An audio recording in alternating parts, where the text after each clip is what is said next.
જ્યારે લોકો હોસ્પિસ શબ્દ સાંભળે છે ત્યારે તેઓ સપોર્ટ વિશે નથી વિચારતા. તેઓ વિચારે છે બધું ખતમ થવાનું. અને આ વિચાર એક જ ઘટનાથી આવ્યો નથી. આ સમય સાથે બન્યો છે, સંસ્કૃતિ, દવા અને ગેરસમજથી.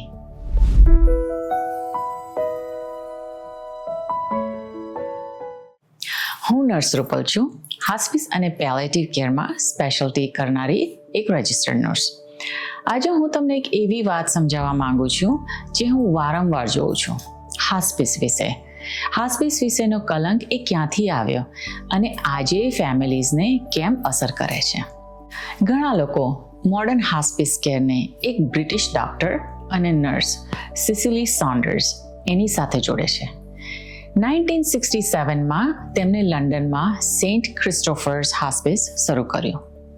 તેમને ટોટલ પેઇન એટલે કે સંપૂર્ણ પીડા નામનો એક ખ્યાલ આવ્યો. એનો અર્થ એ કે એન્ડ ઓફ લાઈફ કેરમાં ફક્ત ડિઝીઝ પર ધ્યાન ન હોવું જોઈએ, પણ ભાવાત્મિક પીડા, સામાજિક પીડા અને આધ્યાત્મિક વેદના પણ સંબોધિત કરવાની જરૂર છે. જ્યારે હોસ્પિસ યુનાઇટેડ સ્ટેટ્સમાં 1970sમાં આવ્યું ત્યારે મેડિસિનમાં પણ બદલાવ આવી રહ્યો હતો. આક્રમક સારવારથી દૂર અને દર્દી કેન્દ્રિત સંભાળ તરફ જઈ રહેવાનું. પણ શરૂઆતથી જ હોસ્પિસ પરંપરાગત દવાથી વિપરીત જાય એવું લાગ્યું અને એથી લોકોની ધારણા આકાર થઈ ગઈ. તો આ સ્ટિગ્મા એટલે કે કલંક કેવી રીતે બન્યો? એક કારણથી નહીં, ઘણા કારણોથી. તો સૌથી પહેલા મેડિસિનનો ફાઇટ કરવાનો અભિગમ. ઘણા વર્ષોથી સક્સેસનો અર્થ ક્યોર એટલે કે એકદમ સારા થઈ જવું અથવા લાઈફ લાંબી કરવી એનો હતો. ડેથ એટલે કે મરણ એક નિષ્ફળતા જેવું લાગ્યું. હોસ્પિસ જે સ્વીકાર કરે છે કે અંત નજીક છે અને મેડિસિનના ગોલના વિરુદ્ધ લાગે છે. બીજું, લેટ રિફરલ્સ એટલે કે મોડું હોસ્પિસનું આવવામાં. ઘણા વર્ષો સુધી પેશન્ટ્સને હોસ્પિસ ફક્ત અંતિમ દિવસોમાં કે અઠવાડિયામાં કે કલાકોમાં જ રિફર કરવામાં આવતું હતું. એટલે એક મજબૂત જોડાણ બંધાઈ ગયું, હોસ્પિસ એટલે કે મરણ. અને અહીંથી ઘણા ફેમિલીઝની પહેલી ઇમ્પ્રેશન બની ગઈ. જ્યારે કે હોસ્પિસ વહેલું પણ શરૂ થઈ શકે છે. આ રચના એ ધારણા બનાવી. ત્રીજું, મૃત્યુ સાથે સાંસ્કૃતિક અગવડતા. સમય સાથે મૃત્યુ ઘરથી હોસ્પિટલમાં શિફ્ટ થઈ ગઈ. એટલે પરિવારોને કુદરતી મૃત્યુની પ્રક્રિયા જે હોય એની સમજણ દૂર થઈ ગઈ. ડેથ, મરણ વિશે વાત કરવી એ સુખ સગવડ વિનાનું લાગવા માંડ્યું. અને હોસ્પિસ જે ઓપનલી ખુલ્લેઆમ આ વિષય ઉપર વાત કરે છે એ આ વાત અગવડતા સાથે અથડાયા છે.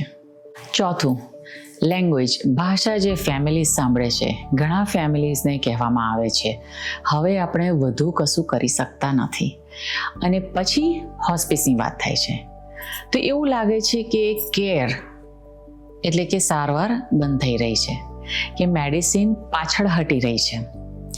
એથી હોસ્પિસ ત્યાગ સાથે જોડાઈ જાય છે, જ્યારે કે એ એકચ્યુઅલમાં સપોર્ટ વધારે છે અને એક અલગ પ્રકારની કેર, એક અલગ પ્રકારની સારવાર આપે છે. પાંચમું, કંટ્રોલ અથવા હોપ, આશા ગુમાવવાનો ભય. ફેમિલીઝને લાગે છે કે હોસ્પિસ એટલે નો મોર ડોક્ટર્સ, કોઈ ડાક્ટર નહીં, કોઈ ટ્રીટમેન્ટ નહીં, કોઈ આશા નહીં. પણ હકીકતમાં હોસ્પિસ સપોર્ટ વધારે છે. એક સંપૂર્ણ ટીમ લઈને આવે છે અને સર્વાંગી સારવાર આપે છે. એ કંઈ પણ દૂર કરતું નથી. છઠ્ઠું, નીતિ અને પાત્રતા.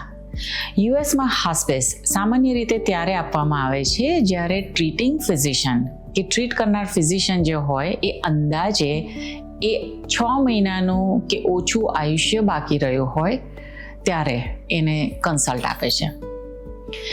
આ રૂલથી એવું લાગે છે કે હોસ્પિસ ફક્ત અંતિમ સમયમાં જ આવે છે, જ્યારે કે સંભવિત આયુષ્ય અનિશ્ચિત હોય છે અને લોકો વધુ સમય પણ જીવતા હોય છે. સારા સમાચાર એ છે કે હવે બદલાવ આવી રહ્યો છે. હવે લોકો એન્ડ ઓફ લાઈફ એટલે કે જીવનના અંત સમયે ક્વોલિટી ઓફ લાઈફ કે તમારે કઈ રીતે છેલ્લો સમય વિતાવો છે એની ઉપર વધારે ધ્યાન આપે છે, સમજવા લાગ્યા છે. પેલિએટિવ કેર પણ વધી રહ્યું છે અને વહેલું શરૂ થાય છે. જ્યારે ક્યોરેટિવ ટ્રીટમેન્ટ કે જે ટ્રીટમેન્ટ તમને સારા કરી દે છે એ હજુ પણ ચાલતી હોય ત્યારે પેલિએટિવ આવે. હોસ્પિસ હવે વધુ સ્વીકાર થઈ રહ્યું છે જ્યારે આક્રમિક સારવાર કામ કરતું નથી. અને હવે આપણે વધુ જોવા લાગ્યા છે કે હોસ્પિસમાં રહેલા પેશન્ટ્સને સારો લક્ષણ નિયંત્રણ મળે છે, ઓછું દુઃખ થાય છે અને ક્યારેક તેઓ એટલો જ અથવા વધુ સમય જીવી શકે છે કે જેટલો આક્રમિક સારવાર લેતા લોકો જીવે છે. પણ હજુ પણ જૂની માન્યતાઓ ઊંડે સુધી બેસેલી છે. તો ફેમિલી શું કરી શકે છે આમાં? જો તમારા કોઈ નજીકના વ્યક્તિને સિરિયસ ઇલનેસ હોય અને ટ્રીટમેન્ટ કામ કરતી બંધ થઈ ગઈ હોય તો અણીના સમય સુધી રાહ જોવાની જરૂર નથી. તમે પોતે પૂછો તમારી કેર ટીમને કે આ સિચ્યુએશનમાં હોસ્પિસ અમને મદદ કરી શકશે? જો હોસ્પિસ ઓફર થાય તો ટીમ વિશે પૂછો. કોણ ઘરે આવશે, કેટલી વાર અઠવાડિયામાં આવશે અને કયા સિમ્પટમ્સ, કયા દુઃખને મેનેજ કરશે લોકો. તમને પ્લાન સંપૂર્ણ સમજવાનો અધિકાર છે કોઈ પણ નિર્ણય લેતા પહેલા. જો તમારી ફેમિલી આ સ્ટેજ પર છે જ્યાં હોસ્પિસની વાત થઈ છે પણ બધું હજુ ક્લિયર નથી અથવા બહુ જ ઓવરવેલ્મિંગ લાગે છે, એટલે કે તમારું મગજ અત્યારે કામ નથી કરતું, ટુ મચ ઇન્ફોર્મેશન, તો તમે હોસ્પિસ કન્સલ્ટ પણ માગી શકો છો, જેથી હોસ્પિસની ટીમમાંથી કોઈ સભ્ય એનો આવીને તમને આ સમજાવી શકશે કે એ લોકો શું આપી શકે છે. અથવા હું ફેમિલી સાથે 1-on-1 પણ કન્સલ્ટ કામ કરું છું. અમે તમારી સિચ્યુએશન સમજીએ છીએ, તમારા ઓપ્શન્સ શું છે એ વાત કરીને અમે આગામી વાતચીત માટે તમને તૈયાર કરીએ છીએ.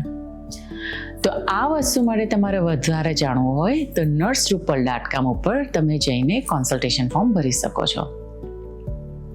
જો આથી તમને હોસ્પિસ વધુ ક્લિયર સમજાયું હોય તો સબસ્ક્રાઇબ કરજો, કારણ કે આ કોન્વર્ઝેશન, આ વાર્તાલાપ ઘણી ફેમિલીઝને સમયસર મળતી નથી. અને જો તમે કોઈને જાણો છો કે આમાંથી પસાર થઈ રહ્યા છે તો આ શેર કરો, કદાચ તેમને મદદ થઈ શકશે. તો હવે આગલા એપિસોડમાં આપણે એક પગલું આગળ જઈશું.